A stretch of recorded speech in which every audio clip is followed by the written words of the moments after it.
Good afternoon, everybody, and welcome to the Norwich Crime Writing Festival for 2021. My name is Sarah Bauer, and I want to thank you for joining us for this very special event with Maryla Szymiczkowa and their English translator, Antonia Lloyd Jones. Norwich is a partnership between the University of East Anglia and the National Centre for Writing. Very special thanks go to our festival sponsor, the Crime Vault, our booksellers Jarrold and Arts Council England for making this event possible. Just to let you know that there will be a short opportunity for audience questions at the end of the event. And if you have a question for any of our panelists, please could you post it in the YouTube comments section where one of my colleagues will pick it up and relay it to me by the miracles of modern technology. So I'm going to begin with an apology. If my Polish pronunciation falls short of what it should be, and I'm almost certain it will, please forgive me.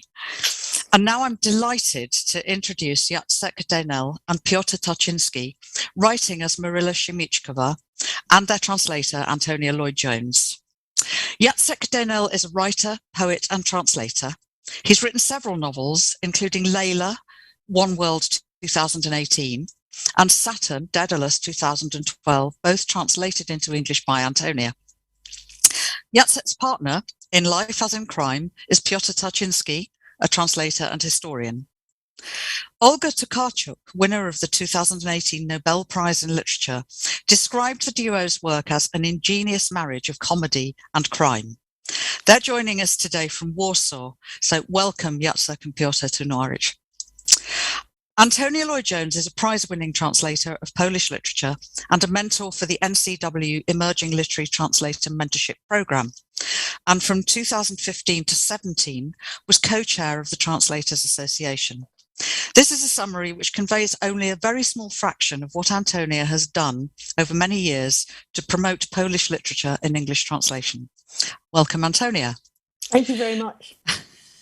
So it's lovely to have you all here, and a particular privilege to have you, Jacek and Piotr, and your translator together, so that we can talk about the two novels that you currently have translated into English, and to discuss your writing practice and the challenges and joys of translating these novels. I'm going to have to start, I think, by asking you, Jacek and Piotr, you write these novels together. And I'd love to find out how that works and what made you decide to work that way. It all started by accident, actually. I have come with an idea that it would be nice to write a crime novel, just one crime novel that would take place in Krakow in late 19th century. But my idea was, let's find someone who would write it, not me for sure, and not us together. And it was just an idea I came up with during the conversation with a friend who's a publisher, and she said, "Okay, so maybe you should write this crime novel with this protagonist in mind, with a professor's wife who is bored with her life and who decides to solve crimes, kind of Miss Marple kind of character." And we agreed to write the first novel just as an experiment to see whether we can write a crime novel, whether we can write something together. And here we are, 2 novels published in English and 4 novels published in Polish. Also, it's not that we knew since the very beginnings how to work together. I mean, like, of course, we are the husband and husband. We are also together for almost 18 years, so we know each other, but it's a different thing from writing together. We do check each other's work, proofread it, but working together is a separate process, and we needed to establish a way to do that. And in the end, Piotr offered to impose, more like impose, really.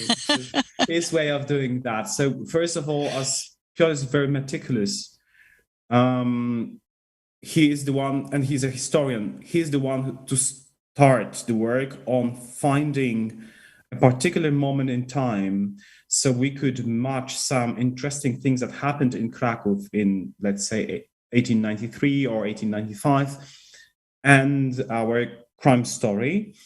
And then when we have this exact moment, he digs around and finds bits and pieces of interesting stories in the press and in memoirs and authentic, diaries. real historic events that would be introduced into the novel, which is of course work of fiction, but we are using the real life elements, real historic events, real historical characters, etc., etc. And sometimes they nicely play together, like in the second volume, Karolina and the Torn Curtain, where we have the question of human trafficking, but also the question of education of girls. So the females are the women, the feminism is place of women in society. That's the meaning of the deeper meaning of the whole volume.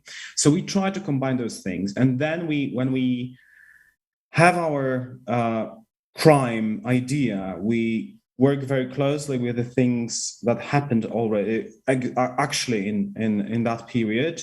We match them together, and we have the main tree of the crime, let's say, main plot, then the separate plots, which of course are always making detective lost and the police lost, and then we have the general history together. We combine them and we cut that structure into chapters, and then we work from first chapter to the last chapter. We just take a chapter. We know that there are 4 parts of the chapter or 3 parts of the chapter. We divide them. I write some, Piotr writes some, then we combine them together. That's something I usually do. And then we proceed to another chapter. There's basically a very easy way. Yeah, but the thing is that we really need to have a very detailed story since the very beginning. It's not like we are starting writing the novel and then we are thinking where it takes us. Because it might work when you are working alone. When someone writes a novel, some crime novelists also do that, which puzzles me, frankly, because I think that you need to have a structure. I mean, at least I need to have a structure, very, very strong, and something that guides me along the way. But if you are working together, it's impossible to have something in your mind and then follow it, because even if we know each other very well, we don't share mind. And even if we discuss something very, very thoroughly, it still needs to be, written down. So, and this is actually my thing. When we started writing the first novel, Jacek was more into, let's try do it, as we go.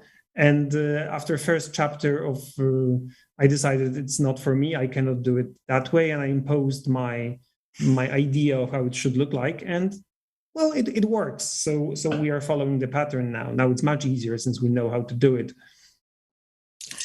Yeah. And I imagine it's a very enjoyable thing to do. I hope it doesn't cause too many arguments. Actually, it doesn't cause too many arguments, but surprisingly, but Piotr does the majority of the research, so about 90%, I would say. And that really is enjoying, and I really like doing that. And that's my favorite part, actually, of the whole process, because when it comes to the actual writing, he hates it. I hate it. I absolutely detest it.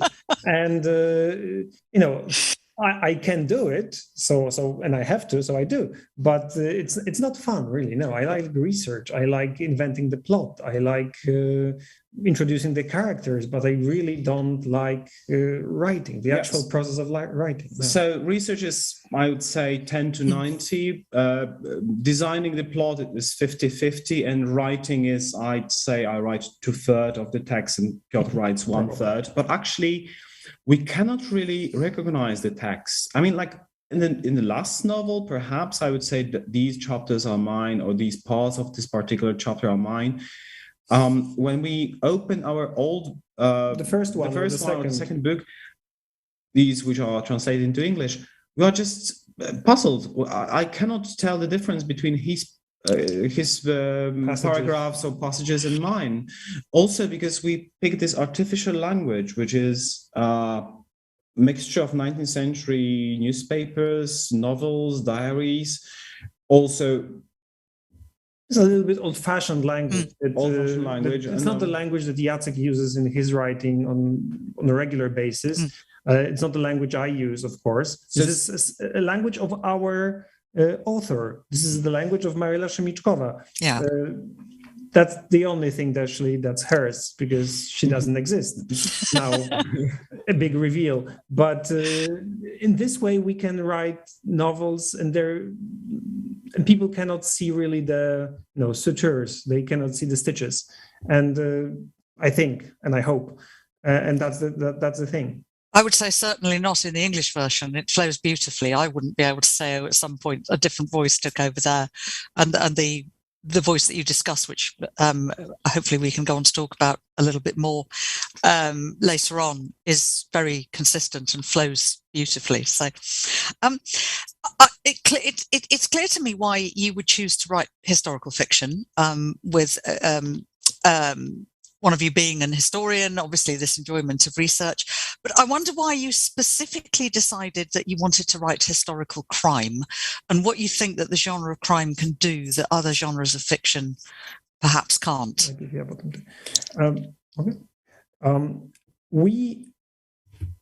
It's not like we have decided to write a novel together first, and then we have decided on this genre or on this particular period. The protagonist was first, and I have invented this protagonist. And so the place was already there. It had to be Krakow, and it had to be late 19th century. But as I said, we never thought about writing it together. It was only after that we have decided to do that. So it's not that historical. We wanted to write a historical fiction together. No, it was just I would say the logical consequence of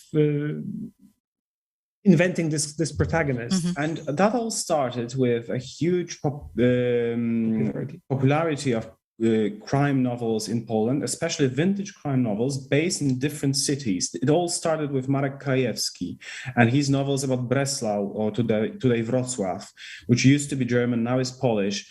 And that became very popular among writers to pick different cities. And surprisingly, Krakow did not have one which would be taking part in that particular period, which is extremely interesting and very important in Polish history of 19th century. I was so surprised that Krakow, which is the second biggest city in Poland and probably the former capital, but also very important for the Polish culture and history, doesn't have its own crime series, because we don't really read crime novels that much, and we are not big fans of crime novels. Sorry to say that. And when I learned that there are actually no crime novels taking place in late 19th century Krakow, but there are novels taking place in much smaller cities and less important, I was sort of offended, because I'm from Krakow, and I was like, the local patriot in me decided that it's time to write something about, to give Krakow its historical fiction and a vintage crime novel. And then we also thought that it should be something more. So we don't want just a crime novel. We want it to have a certain feminist vibe. So we have a female protagonist, female pen name, but this is basically a woman in men's world. Zofia Szczupaczyńska lives in the period when women are not in the police force, obviously, in Poland, and taking care of crime, solving crime mysteries is not something women are entitled to do at all. So she uses her soft powers and her position in the society as a professor's wife to do all of that in sort of going around the custom and the role of women in the society back then, partially because she cannot have children. So she's not able to do what the society is really expecting her to do. And she finds a different thing, and she's extremely talented in that. And this is the best thing that she can offer the society, which is totally not interested in that. So since the very beginning, we thought it should have this kind of deeper meaning. Also because I think that, basically crime novel is a very boring genre. as a general idea. So the books might be thrilling, of course, but the genre, someone commits a crime. There is this brilliant detective who says, okay, this is the guy who killed, or this is the woman who killed, and that's the end, and gives the culprit to the police. So you don't have as many variations as in other genres. It's a little bit like a love story. Well, there is a genre to begin with. Yeah. So, as Antonia said, it's the skeleton is given, and what is interesting is the flesh that you put on the skeleton. And in this case, the flesh is this period, which is extremely interesting and fun to learn about and to read about, and also how I think to many readers it's interesting how we are using this skeleton form of a crime novel to convey things, opinions about modern society and about society in general. Yeah, I wonder if you could I think this is, I think you absolutely get it there, that crime is a good skeleton on which to hang all kinds of other questions, social questions, such as the ones that you've so eloquently discussed there. You've mentioned several times how interesting this period is, and certainly from the evidence of the two books I've read, there is an awful lot there of interest. But Polish history is not widely taught in England. And I wonder if you could just if you could enlarge a bit on why this period in Polish history is so interesting. Well, there's no Poland. There's no Poland, yes. No. Because our protagonist lives in Krakow, and Krakow in that period belonged to Austro-Hungarian Empire. And but that gave Krakow a little more Western vibe, let's say, because Austro-Hungarian Empire is, of course, per se Central European. It was Central European institution organization, but it was multicultural. There were Austrians, of course, Hungarians, Czechs, Slovaks, Poles, Ukrainians, Italians, Jews, and it was a very it was a melting pot of cultures, exactly, of religions, much more than France, Dante, or Germany, or Italy, or even Britain, I would say, because there was no one universal language. There were at least 2 or 3 or 4, main languages of that empire. And at the same time, it was very much like Victorian England. There was one in England, it was Queen Victoria ruling for almost 70 years, and Austro-Hungarian Empire, it was Franz Joseph, also ruled for more than half a century, or so 70 years. And so it was the stability, and it was very much like Victorian period, but with different language and slightly different cuisine, let's say, for instance. And also Krakow is a former capital of this non-existent country, which is a small city. It's 70,000 people. It is small. Gosh, it is small, but it's just full of counts, intellectuals, artists, bizarre old characters, former soldiers of the Polish uprisings, Jews, which constitute of, I think, 30% of the society. But living separately because of anti-Semitic bias. And also because a large part of them are Orthodox, and they are totally unlike Jews from that period in the Victorian England. Yeah. They are not assimilated, so definitely they use different language. They speak different language. They live in different part of the city, and this small 70,000 city is living like it's still the capital of Poland to some extent, and people are in denial constantly. Krakow still has it. People think it's the most important city in Poland and the center of the universe, and it's very difficult to explain to them that it's not the case. And it was the same in the late 19th century when people were living by its former glory of the not empire, but of the kingdom of Poland. And so this small unimportant delusional city is a perfect place as a setting for a crime novel. It has plenty of delightful characters, very amazing artists, but also people like Dr. Stanisław Teofil Kurkiewicz, who is an almost forgotten character, man who invented the term this is the sex lawist, isn't it? Yes. So yes. Sexuology is his invention as a term, but he wanted to translate all the sexual terms, a plethora of sexual terms, into very bizarre Polish. And Antonia has done beautiful work in translating the books as a whole, of course, but in particular, I think Dr. Kurkiewicz is a delightful example of how inventive Antonia is in her work. Yeah, perhaps this would be. I want to come back to some other details. Perhaps this would be a good opportunity to bring Antonia in and to ask. I mean, not only the challenges of Dr. Kurkiewicz, but the particular challenges and joys of translating these books. Jacek and Piotr have spoken about the voice that they chose for the books. This sort of not quite real 19th century voice. And the other thing that I noticed, particularly in the first book, and Mrs. Mohr is Missing, there is a lot of wordplay, as indeed with Sophia's surname. And I wonder how you tackled all this and turned it into the very fluent and enjoyable translations that they are.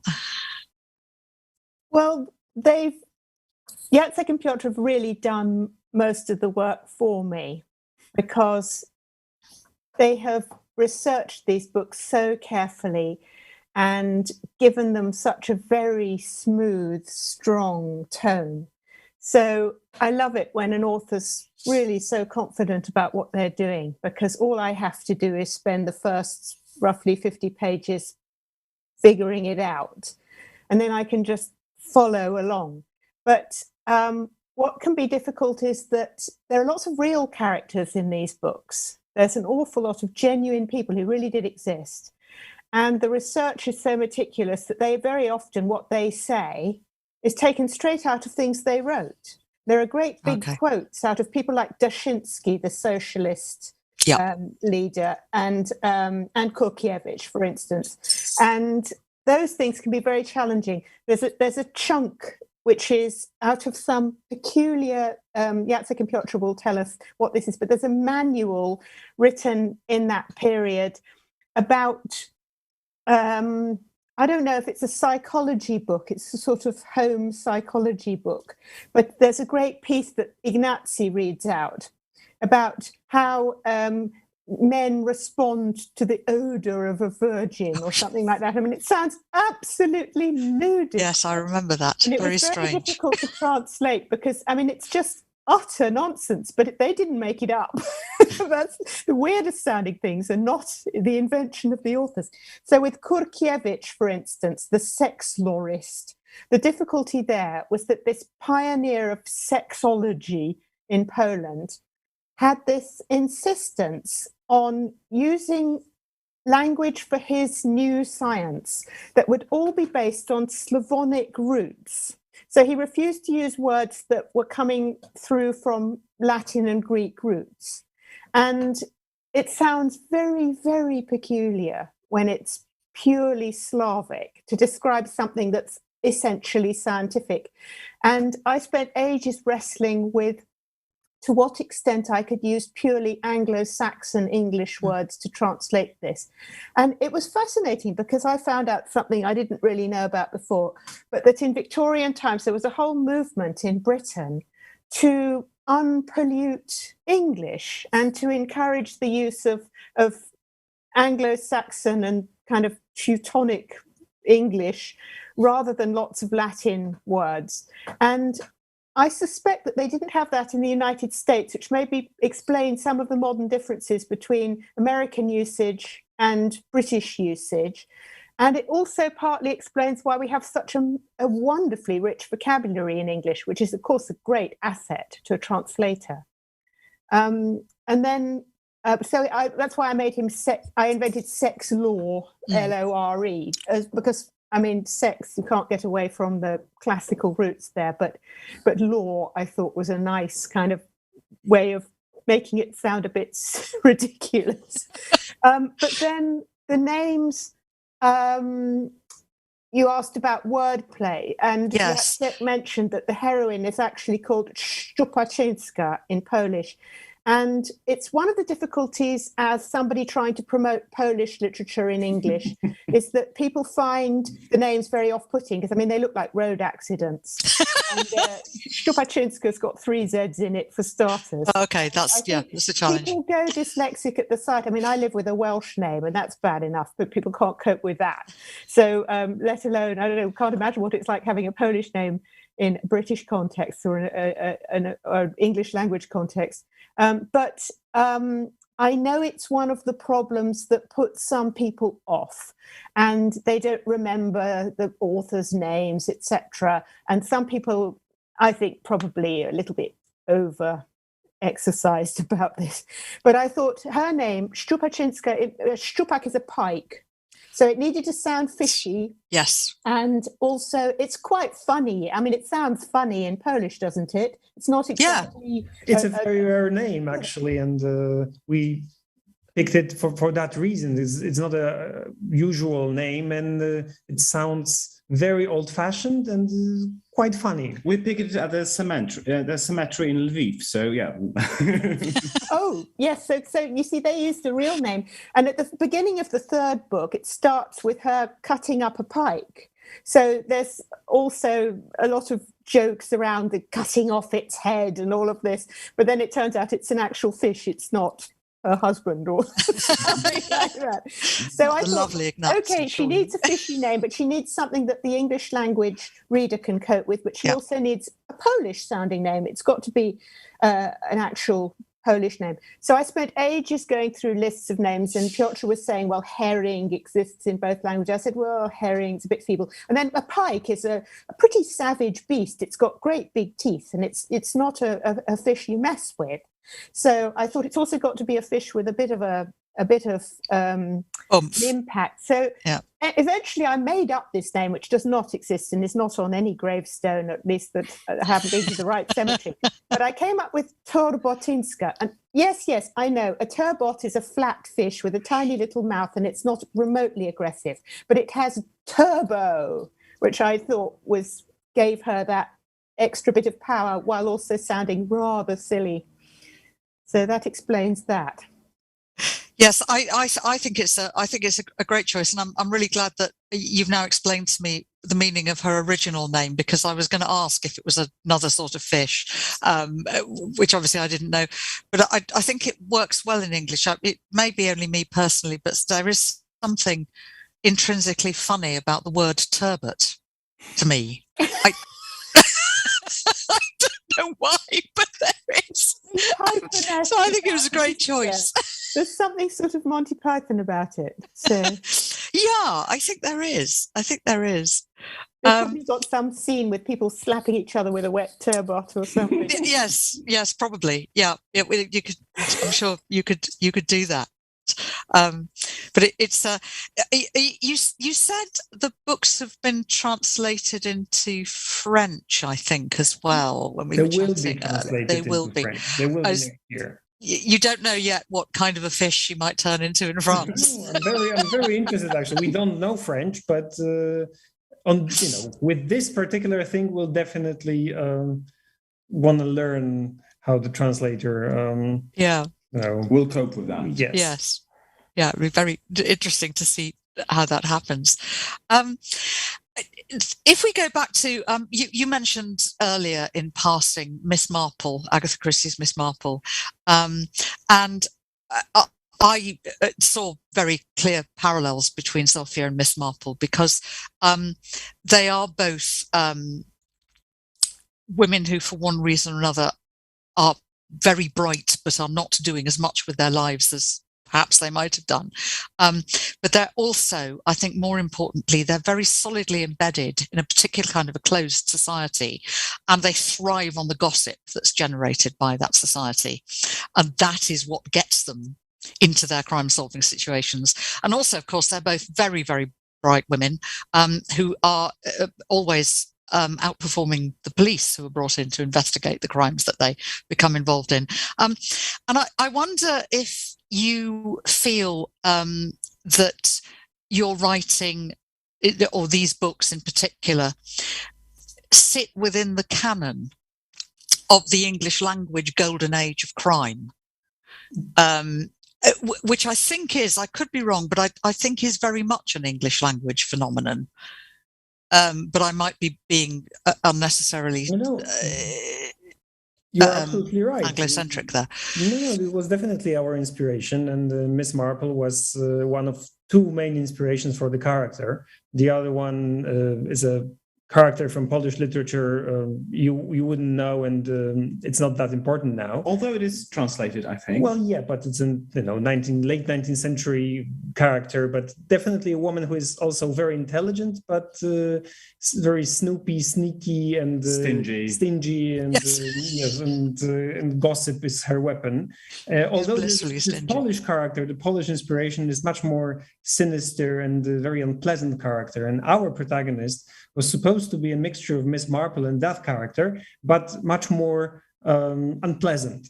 But we have decided, and we realized, that we cannot really write a novel, let alone 4 novels, about a character who is really off-putting. So it's definitely more Miss Marple. Of course, we all know that Miss Marple can also be annoying, and she's not that pleasant. The same goes for Poirot. Of course. So he's much worse. So definitely Miss Marple was a very important inspiration for us, and also the whole genre of cozy crime, which, by the way, we didn't know when we started writing our crime novels. We didn't even know there is a such thing as cozy crime, and only after, I think, 2nd volume, someone pointed out that actually, when there is a list of what cozy crime consists of, we actually, 8 of 10 things are in our novels. The novels are not particularly bloody or gory. The detective, the protagonist, is not a professional member of the police force, etc., etc. So actually, we have invented a cozy crime without knowing that there is a cozy crime already. Also, for both of us, the experience of reading Agatha Christie was an important experience of our early teens. So when we were, 10, 12, we were reading Agatha Christie. Interestingly enough, a large part of those books were translated by my grandfather's cousin and his wives. He had 3 wives. I think all of them were called Wanda, and they were cooperating with him and translating one Agatha Christie after another. So for both of us, it was an important source of idea how the crime novel should look like. Whereas since late 1990s or maybe early 2000, the Scandinavian crime is much more popular worldwide, also in Poland. And for many of our readers, younger readers, this genre is absolutely new, and they find it difficult to acknowledge it as a crime novel. They said, okay, there's not enough blood in it. The crimes are not, perverse enough. There's not that someone's. There's no action. There's not that much action. But it's also that it's not that someone finds victim's liver on a plate in the middle of the church with 2 beetles on it.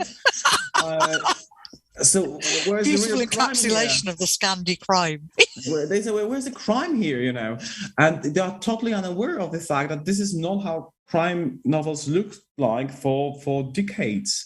So we are much. This is definitely crimes novels for us are definitely Agatha Christie type of thing. We may be old-fashioned. That's why we are writing old-fashioned crime novels. But for some readers, it's the thing, and we have found readers in Poland, but also abroad, that were actually longing for this type of book, where something different from the Scandinavian bloody crime, cozy crime. I think that it's enjoying a bit of a resurgence. I don't know whether it's a reaction to the pandemic and how bleak life has been for the last couple of years, but you may be aware that the author Richard Osman has had a huge hit with the Thursday Murder Club in this country, which is a cozy crime, like yours, very centered on the model of investigation, the crime committed, and the puzzle solving side of it, and which you do extremely well, and it gives you the opportunity to develop these characters, as you said, and to have characters who are not remorselessly miserable. I mean, yes, Zofia is certainly in Mrs. Mohr Goes Missing. She is not easy to love, no, but she does. By the time we get to Karolina, there is a level of humility creeping in, a realization that her view of the world is not necessarily the only possible view of the world. And of course, in Karolina particularly, even though, as you say, there are no livers on plates in the church with beetles on them, which is the most wonderful encapsulation of Scandi crime I've heard ever. At the heart of it, without wanting to give anything away, there is a very, very dark crime indeed. It's a torn curtain. There for a reason. I mean, she's looking behind the torn curtain and sees what she has never wanted to see, or she was simply unaware of.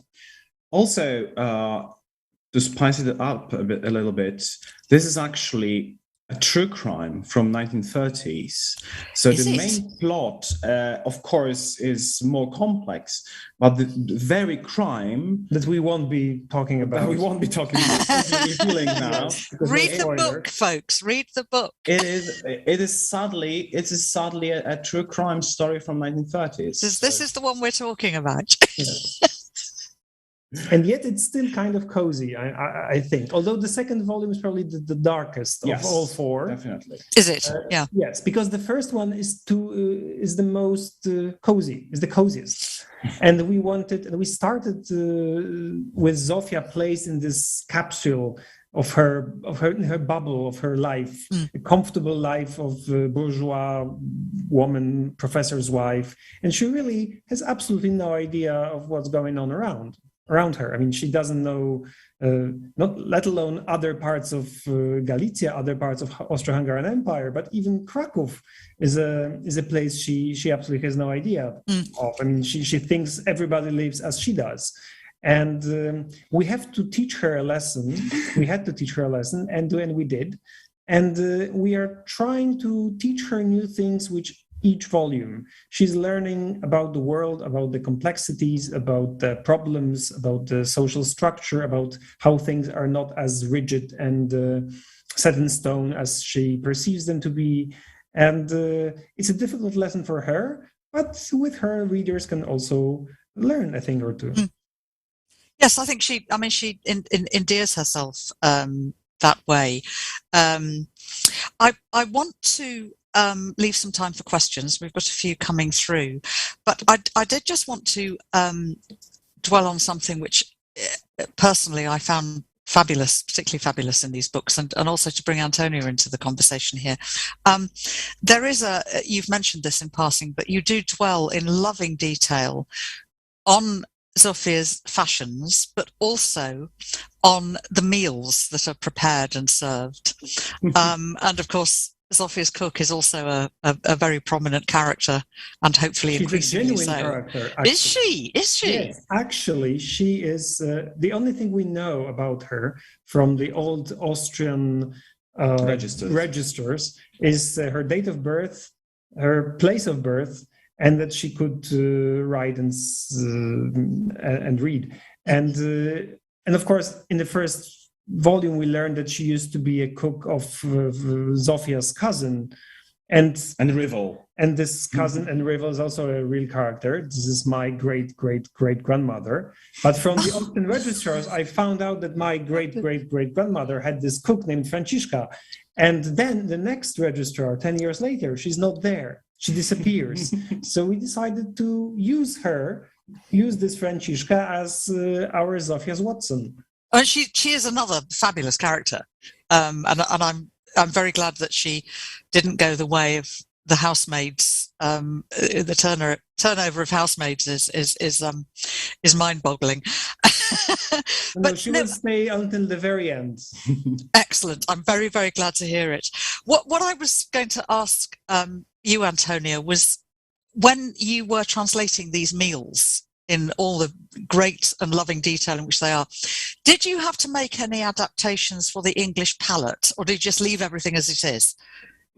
No, the food is bizarre, and I thought it should stay bizarre. It is. Well, yes, there's kind of sometimes because she's stingy, or because I don't know, they're trying to save money, or they don't have the money.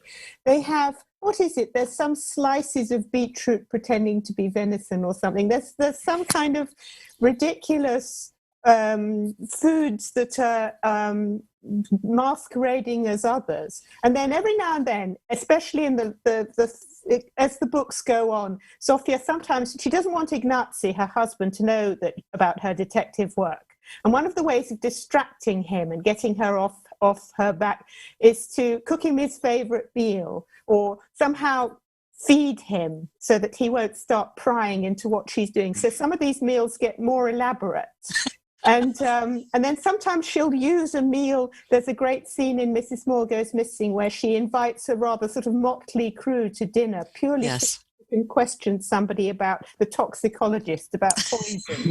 It's the most bizarre evening with also very odd food. And then one of my favourite scenes in Karolina and the Torn Curtain is the whole business of making the it's not exactly jam, it's powidło, is it? It's the kind of fruit thick jam that is ritually made in Poland. It's very delicious. It's not sort of over sweetened. It's not exactly the same as jam, but it's a kind of fruit paste that you can spread on bread. And the whole ritual that's described there of getting everything exactly right, and the rivalry among the townswomen over who makes the best kind, and the secret recipes, and this whole kind of social contest that's going on around jam. It's glorious. And those things are funny, and also just the detail is so beautiful, and it makes it all so real. And then there's another way that Jacek and Piotr do this that's very nice, which is, I think, Jacek, you told me, there's a scene where Zofia needs to send a message quickly to the detective, Jednorog. And so she sits down, takes out a particular piece of paper, and she has a little ink well that's shaped like a little Chinese figurine, and dipping her pen in it and writing it out and getting the boy from the local store to come along and deliver the message, which, as Jacek says, it's the 1895 equivalent of sending a text message. But it's all described in detail. And I love this sort of detail of everyday life, and the food is one part of that, but then also these little scenes getting ready to go out, and all of that is magnificently done. I'm going to move to questions now, because we've got a few coming up in the chat here, and one of them is from Henry Sutton, and he says, food has always been crucial to great crime fiction. Did you make any of the meals? Oh, luckily no, because as Antonia said, plenty of that food is really bizarre. In the third volume, we have Epiphany, so three magi, three kings, as they are called in Polish, and there is some kind of a beef, roast beef with rooster combs, which are shaped like crowns. And this is this bizarre way of celebrating Epiphany.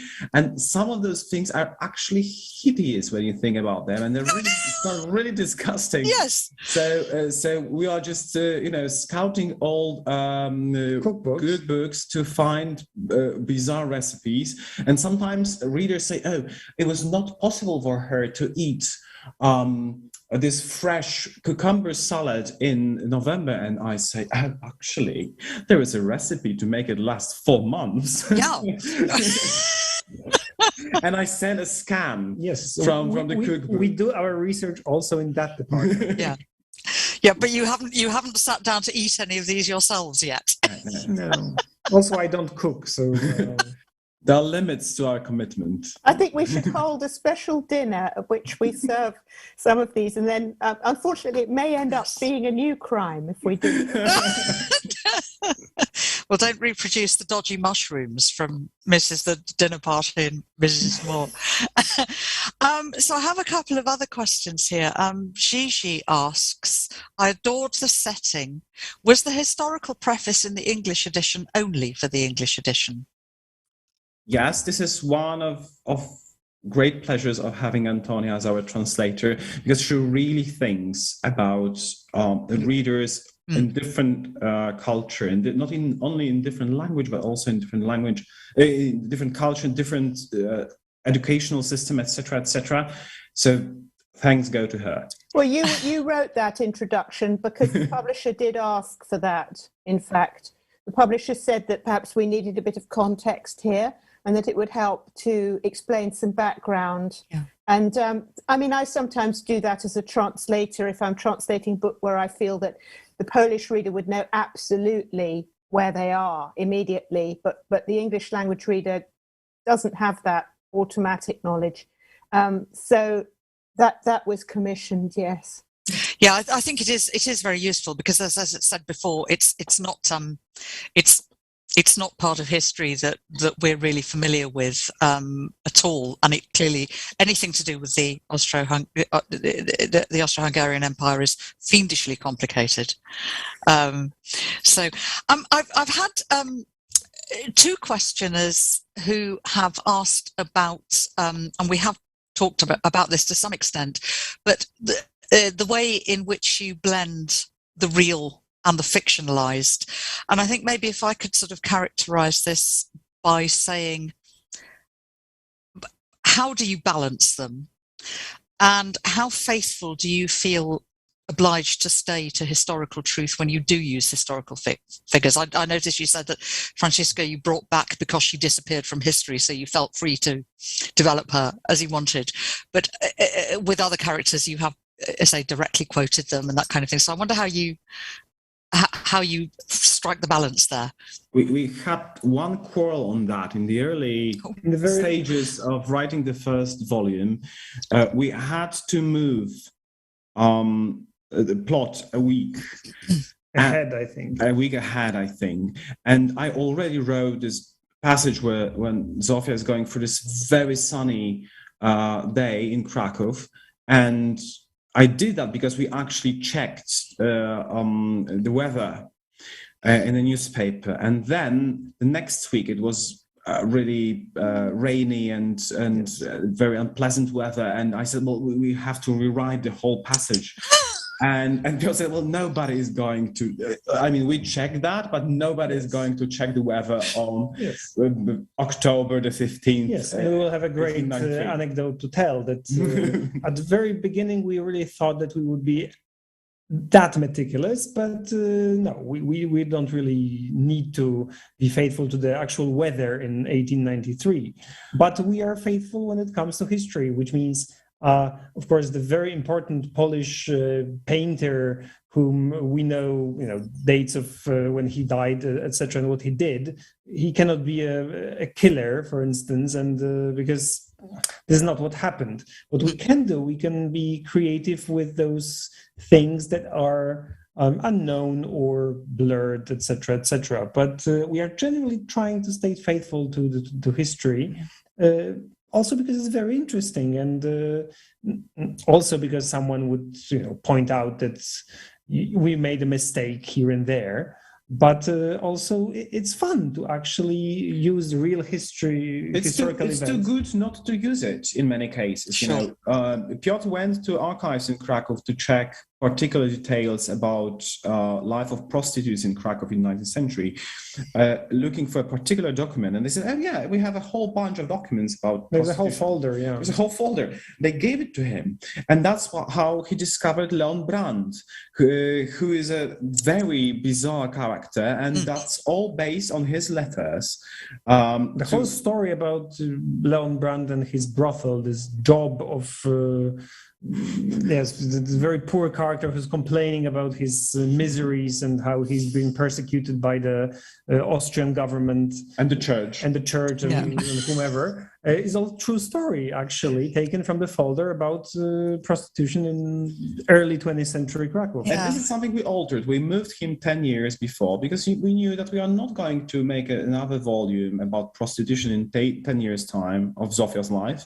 So we moved him, and because of that, we also had to move the place where he actually had his brothel, because that part of Krakow was not built yet in that particular moment in history.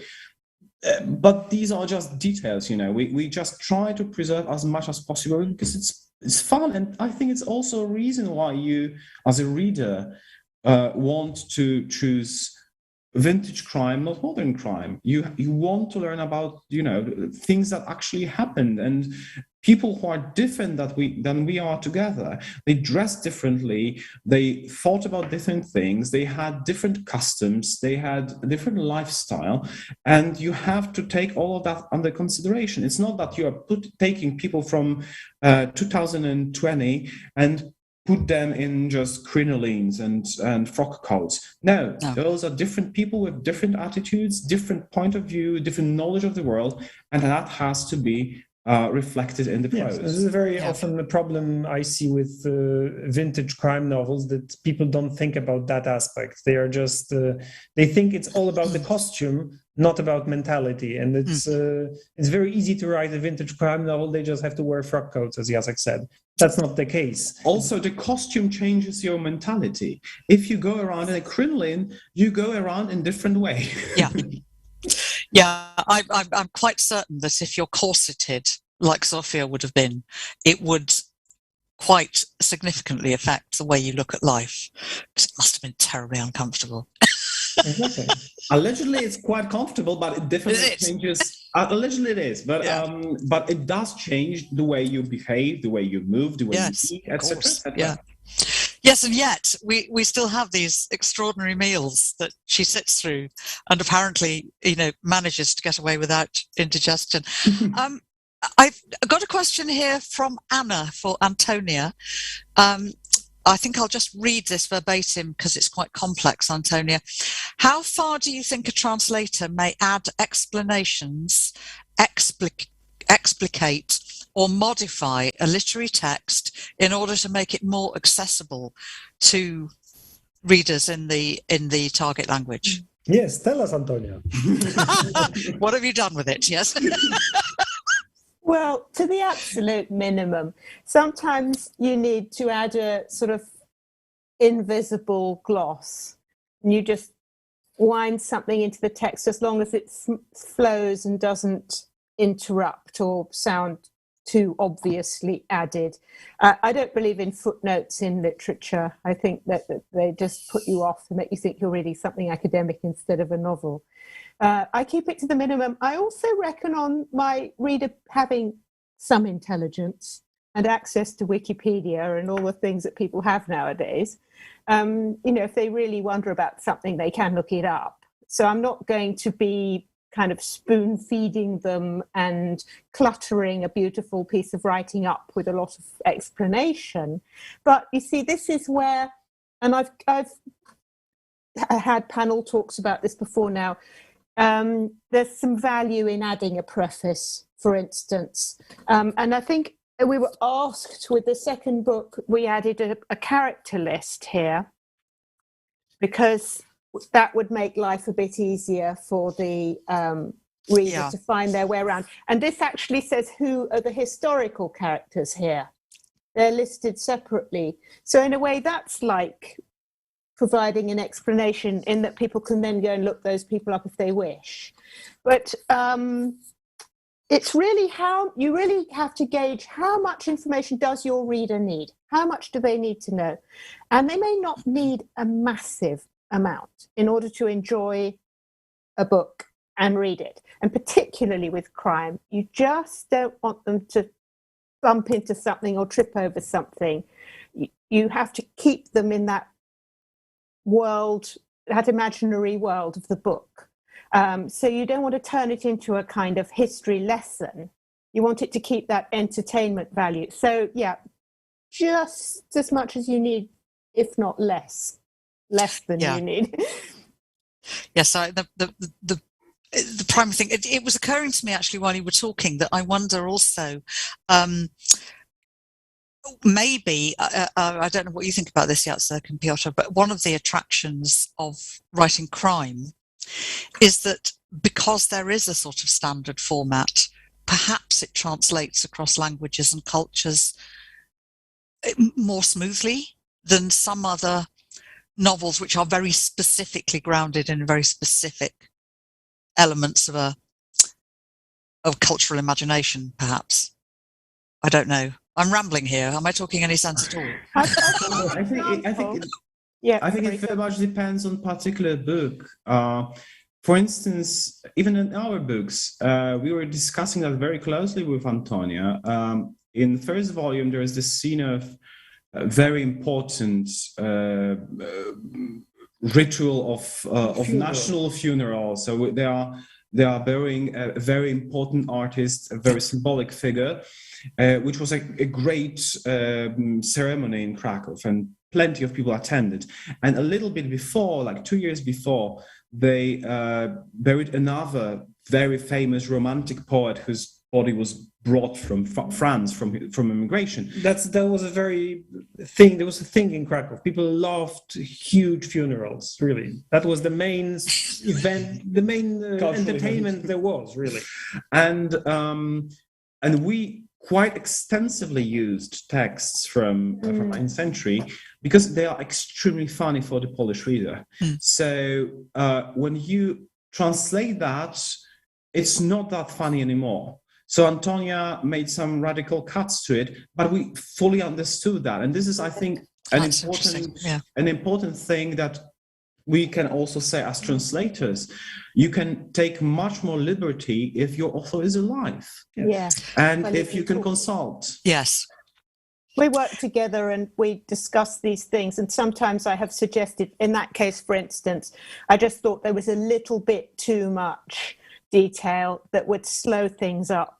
And we needed to be getting on with the plot. And we agreed. We discussed it. And then, in fact, a good example is Jacek's novel about his family based on his grandmother's life, Lala, which has a lot of references to things that an English language reader wouldn't know. So in that case, we added endnotes and we just put very discrete asterisks here and there. And the person can look at the end or not bother. It's up to the reader, really, how much extra information they want. But we did that together just to help anyone who felt that something was too obscure. So there's various ways of assisting the reader or adapting for your non-Polish reader in some cases, but everything is a case-by-case basis with translation. And as all of you have said, of course, when you're working with living authors, you can at least discuss it with them, and the feeling is the translated book is also very much theirs. The dead ones don't complain when you change. No, I have heard that. I was going to be too polite to mention that, but I've heard translators say this before. Sadly, we are at the end of the time available. Just a quick message for George, who asked Jacek and Piotr how you divide your writing between yourselves. George, if sadly you missed the beginning of this event, Jacek and Piotr talked in great detail about how they write together, and the event is being recorded, so I'm going to suggest that you watch the recording rather than ask them to repeat themselves at this stage when they've already so kindly given us so much time. Thank you very much, Jacek, Piotr and Antonia, for your time this afternoon. Thank you very much. So enjoyable to talk to you about Zofia and her adventures. I am dying to see the next two books come into English. I just want to quickly ask you, how many more do you have planned? Well, we were planning to write as long as it's fun for us. And, sounds like a good plan. But if it will go at the same pace of us writing one novel per 1.5 year and about 4 books in one decade of Zofia's life, we are going to finish in 1947, and it will be about 22 or 23 volumes, and we'll be way past 60. But the goal is to let Zofia live to 96, 97, something like that. And to be really, really, really old. And her last case will be in 1947 in communist Poland, because we want her to live through as many ages and periods in Krakow and Poland's life in history as possible. She will be 90-something. She will be in actually Herzl House. So the very first house where her crime adventure started. Yes. Yeah, well, I shall look forward to her frightening the wits out of the Nazis. We have to stay alive long enough for this. We do. Yes, we do. I'm wondering how I'll be sitting dribbling into my tea in an old folks' home myself at that point. So. We'll all be in Herzl House by then. Yeah. Yes, let's all meet there at some point. Let's all meet there and discuss Zofia. No, well, I'm very, very glad that you're planning to write more books about her, because she's a wonderful character and they're fabulous stories, and there is this opportunity to learn something about a time and a world about which very few of us know anything in this country. And I suppose my parting remark is Netflix, where are you? Because they're so visual, these books, you can see them. The fashions maybe 20 years they will come. I do hope senses, so. But, I do hope so. They're wonderful. Thank you so much for your time. Thank you for being with us, and thank you to the audience and the people who pose such lovely questions for us. And we shall look forward to the next 2 being translated. Thank you to my pleasure. Festival. Okay. Thank you very much for inviting us. Oh, it's been a great pleasure to meet you. Okay. Bye-bye, everybody. Bye. Bye.